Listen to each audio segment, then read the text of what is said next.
This is legit, yo. This is real stuff. And, you know, he was talking about the CEO, Alexis Miles, who, you know, will be speaking at, you know, my nonprofit organization, the Homie Foundation, our education series that we have every month that, you know, we bring in a different expert, different business professional to come in and educate the community. So she's going to be talking about gentrification in the community and, you know, the partnership project and how what they do can decrease the gentrification in the neighborhood. If, you know, our own people are buying up our own neighborhood, you can't kick us out, like Shawn was just saying. So it is very vital that you get this information. And a lot of people, you know, struggle and are stuck in that poverty-stricken mindset just because they don't have the information. A lot of people are afraid to get the information, or they act as if they don't know where to get the information. And guess what? We're going to bring the information to you, and then once we give you the information, it's up to you what you do with it. But that's what the key is, you know. And what the partnership project is doing is very, very major. They are making a major difference in the community. And man, listen, get on board, especially if you want to make some extra money and build wealth, and not just really just make a few extra dollars. Because a lot of people, they just want to make some extra money, Shawn. But people ain't trying to build that wealth. And yeah, absolutely. They want to be rich, but they don't want to be wealthy. They don't even know what wealthy is, man. Right. And that's the concept. We just trying to change people's mindset. Like you were saying, like that's the reason that I'm on this show today, because you've seen that I had something within my mindset. And what I want to do is instill the same thing that you've seen in me into people all over. Because imagine if I can tap into a group of teens and give all of them the mindset that we have. Just, hey, Dan, imagine, what if somebody came to us while we was in high school and gave us the knowledge that we have now? Wouldn't we be set for life? Man, listen, it would have made a world of difference. And, you know, a lot of times, you know, people get stuck up in this. It make a world a better place. It definitely does. And, you know, whether you believe it or not, planting those seeds in the young people, it definitely makes a difference. They may not show it immediately, but they're listening. They're soaking that in. And a lot of the issues that we have faced, you know, in the past, you know, when I was younger and in school, you know, the people that came in to talk to us every once in a blue moon, when there was someone that come in and talk to us, I couldn't relate to them at all. But, you know, if you have yourself, a young black brother from the hood, whatever you want to call it, and you going in there, you're successful, you're doing things in a way that's different than what they're accustomed to seeing, it gives them that idea. And that's, you know, what the Homie Foundation does as well. You know, we have a mentoring program in North Philly at the Hank Gaddis Recreation Center where, you know, it's different teenagers that come in and we just talk, man. We talk about entrepreneurship, we talk about financial literacy, we talk about mindset, and just doing different things to clean the streets, man, because I'm tired of seeing my young brothers and sisters getting killed out here for absolutely no reason at all, man. There's too many different avenues that these intelligent young people can go to avoid that life, man. So I definitely love what you guys are doing, and right. Yeah, we're gonna put some stuff together because we really about to ramp some things up and really take it to the community, man. Like even more than what we're doing now. And I know what you guys are doing is amazing. And you know what the Homie Foundation is doing, but we can still go to a higher level. And you know, a lot of people get stagnant. You know, they get a little level of success. They think as though, you know what, I'm good. This is good. This is comfortable right here. And you know, in mindset shiftology, comfortable is a bad thing. You know, you can't get comfortable being comfortable. You always have to figure out a way to go higher, do more, be better, and that takes you to a level of uncomfortable.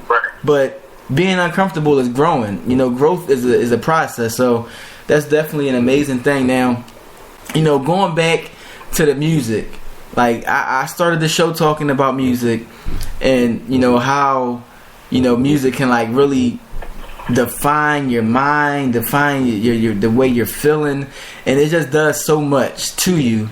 You know, you talked about being in the music and rapping and everything since you were in school. So, you know, was that, you know, something that you grew up wanting to be, you know, watching the greats, because I mean, music nowadays is just not the same as when we was young. Yeah. But you know, growing up, yeah, you know, looking at some of the legends that we had back in our day, you know, was that something that you like dreamed of being? Like, I want to be one of the greats. Like, what was music to you when you were younger and growing up?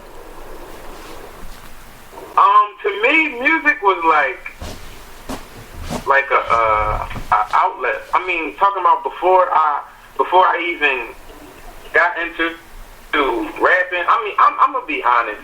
When I was young, I didn't listen to no rap music. I was really into like In Vogue and Immature, TLC, and like, you know, hip hop and pop and stuff like that. You know what I'm saying? I really wasn't into the rap game that much, but I loved music. I knew music was a passion for me, and I couldn't sing a lick at all. I still can't sing though, but I started writing, and I was good at it. Like, I spit a rap to my friends, and they was like, yo, that was pretty good. So I did it again, and I did it again.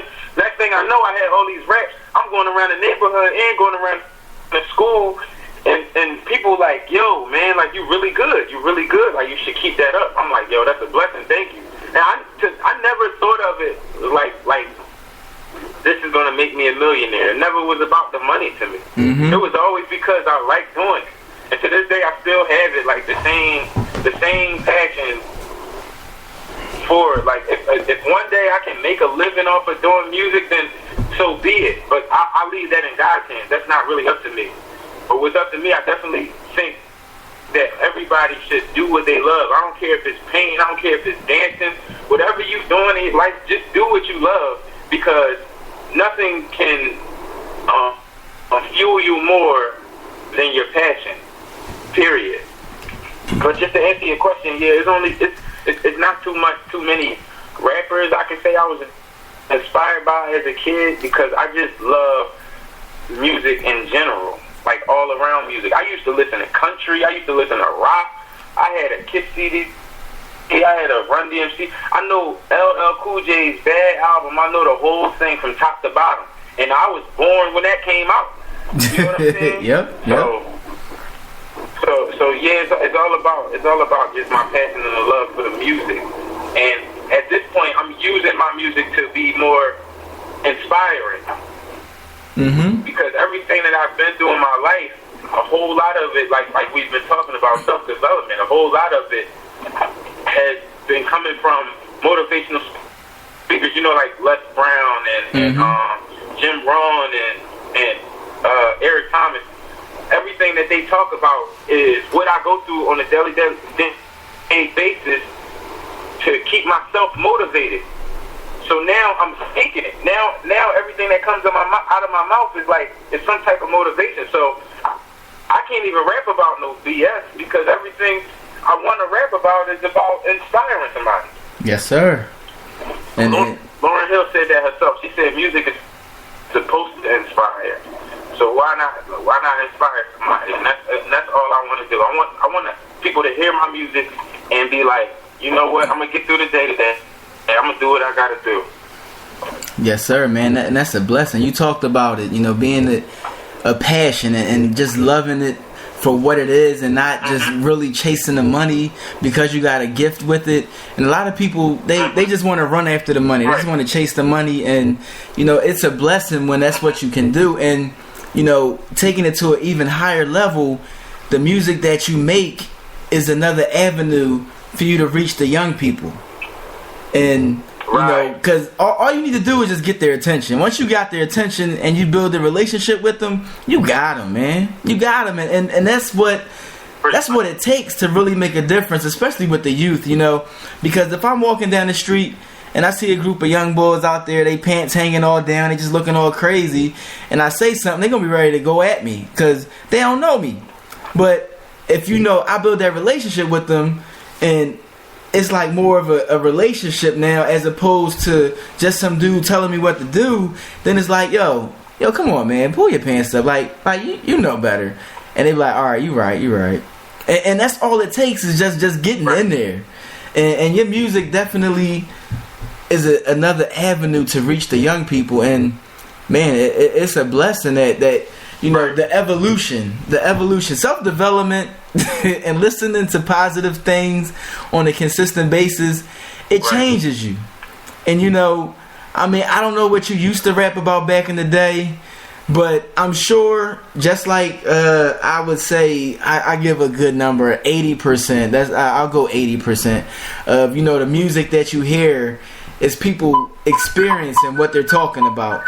So, you know, you can only really talk about what you're going through, and if you're not going through it, it's going to come out.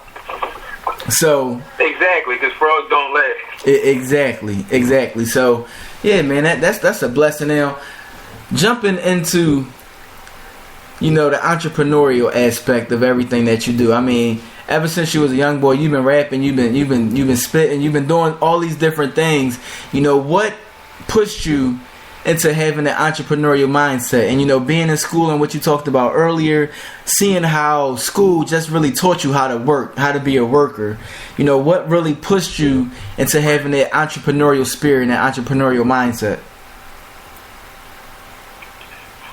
It really was just the fact that I didn't like the work environment. I didn't like the fact that a whole hour of my time can be traded for $7.50 to $10 an hour.